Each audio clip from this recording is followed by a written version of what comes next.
What's up, boopers? Welcome to the 5th guide in the Black Desert Online series. In this guide, we'll be going over the trade and commerce, money making, and crafting in the game. And this will be the last big guide that'll tie in all of the game's content together, so let's get started.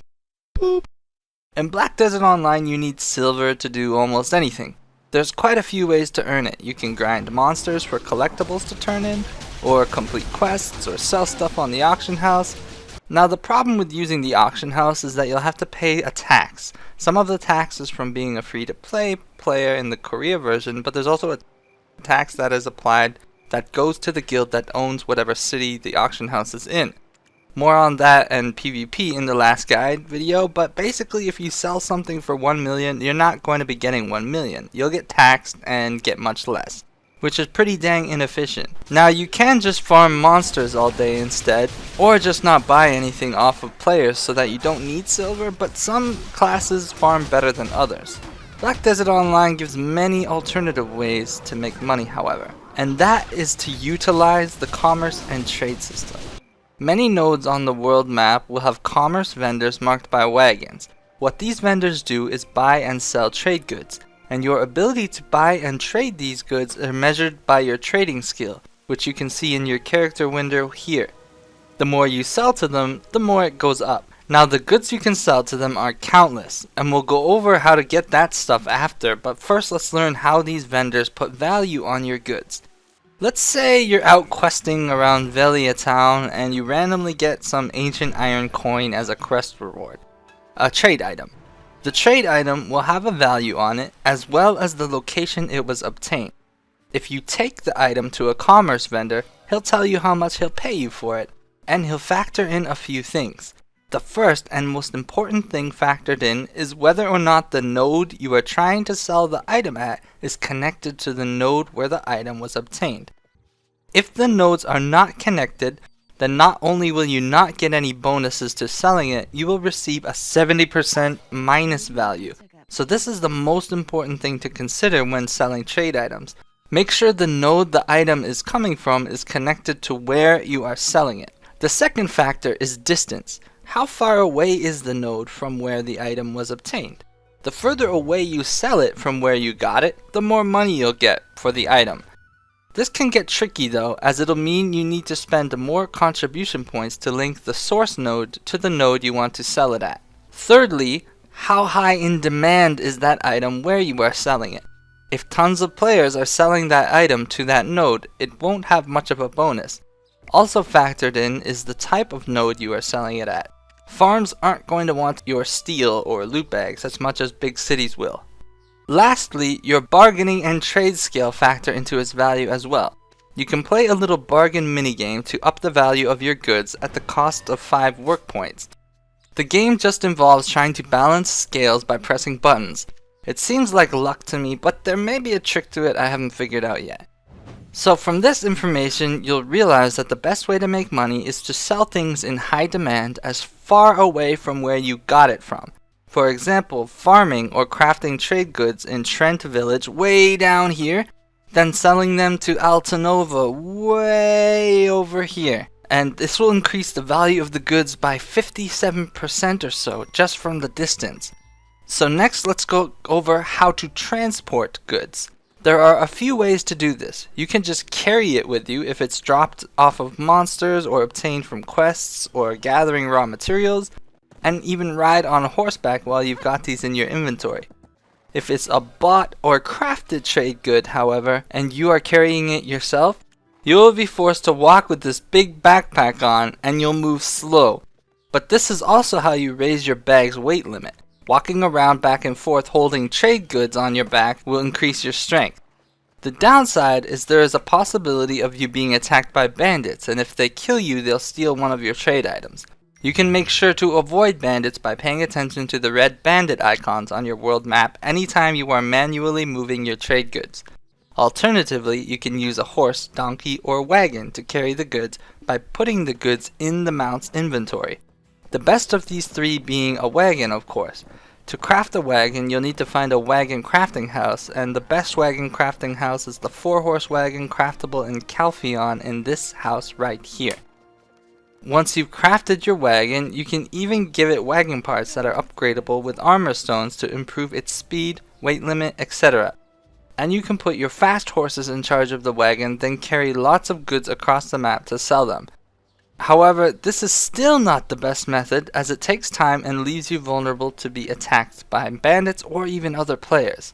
The game actually has a default built-in transport system that allows you to transfer items between city warehouses.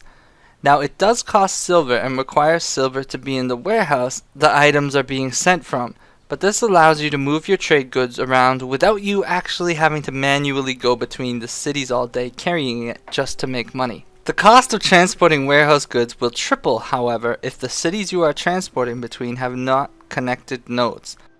So that's how selling and transporting commerce goods works. So let's get into the meat of it, how to obtain these commerce goods. And this is where Black Desert Online's content really shines. Black Desert Online allows you to be whatever you want to be to make your profits and grow your family/account's wealth.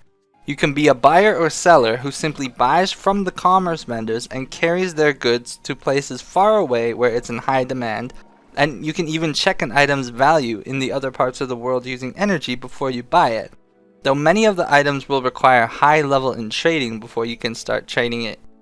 You can be a fisher, catching rare or large fish in the far places of the oceans using a ship.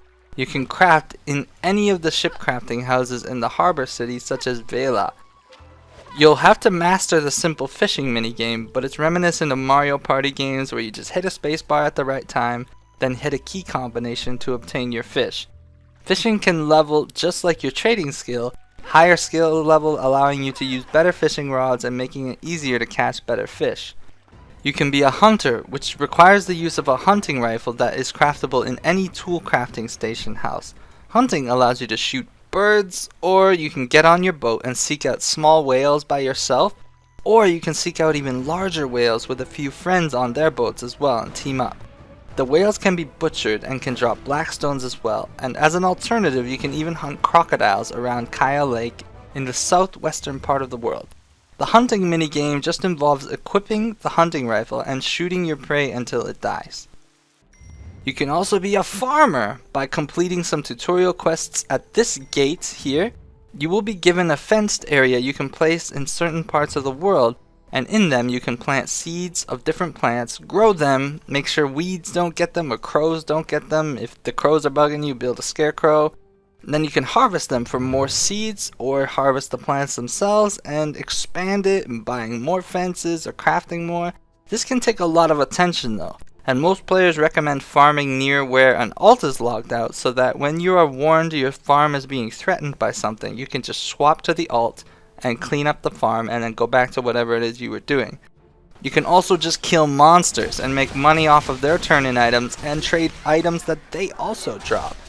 Or you can utilize your workers to build a giant trade empire. Now you may have thought using your workers to gather for crafting your gear was ideal, but the gear tends to require random small items that are usually hard to obtain. So let's learn about gathering and processing and alchemy skills a bit next. Gathering is your skill that governs your ability to use good gathering tools and obtain rare materials. You'll need a specific tool for whatever you want to gather. An axe for chopping wood, a pickaxe for mining ore, a bottle for picking up water, etc, etc. At beginner level gathering, you'll be stuck with basic tools that take 20 seconds to use. At apprentice, you'll be able to use blue tools that take 12 seconds to use, and at experienced level 5, you'll finally have access to the best tools, and simultaneously you'll start being able to find rare materials such as platinum or red tree tumors. These rare materials are what most of the weapons and other equipment will require to be crafted or upgraded. So rather than using your workers to focus on this, it's actually probably better to just level your gathering yourself anytime you have some spare work points, and once it's high enough, seek out the materials you need for the weapons and then have your workers craft it. If you want to power level through your gathering, just spam quests that return work points, or you can buy cash shop boosts that triple your work point regen, or work point potions can be bought in the Korean version. Hopefully these boosts won't exist in the NA version, but luckily it regenerates fairly fast in Black Desert Online, unlike in some other games. Cheat. I recommend leveling off of mining mostly so that you will get crude stones, which you'll always need to make blackstone powder. It's pretty much required for anything you want to craft. Next, processing is the skill that governs your ability to convert raw materials into not so raw materials. For example, 5 copper ore can be heated into 1 melted copper, and 10 melted copper can be heated into a copper ingot. Now, the return rate on your processing scales with your processing skill level, and this is paramount to level if you want to craft anything in this game. As at beginner, you'll get 1 melted per 5 ore, and 1 bar per 5 melted, meaning you need 50 ore to make 1 bar. With high processing, this amount of return is doubled, tripled, and eventually even quadrupled so that you start averaging 10 ingots per 50 ore instead of 1. This is the major reason you should do all processing yourself and not have your workers doing it. Just have them gather this stuff, as your workers will never get a bonus to your processing. Now let's go back to commerce real quick. We can take raw materials or processed materials of different types, being crops or wood, whatever, and you can have your workers turn these materials into boxes in different processing crafting houses in cities. These boxes will essentially be turning your crafting materials into commerce trade goods that you can now sell to trade vendors for a profit at a location far away from where you crafted it. So let's put this all together. You can order your workers to gather raw materials, then take the raw materials and process all of it by yourself for maximum return.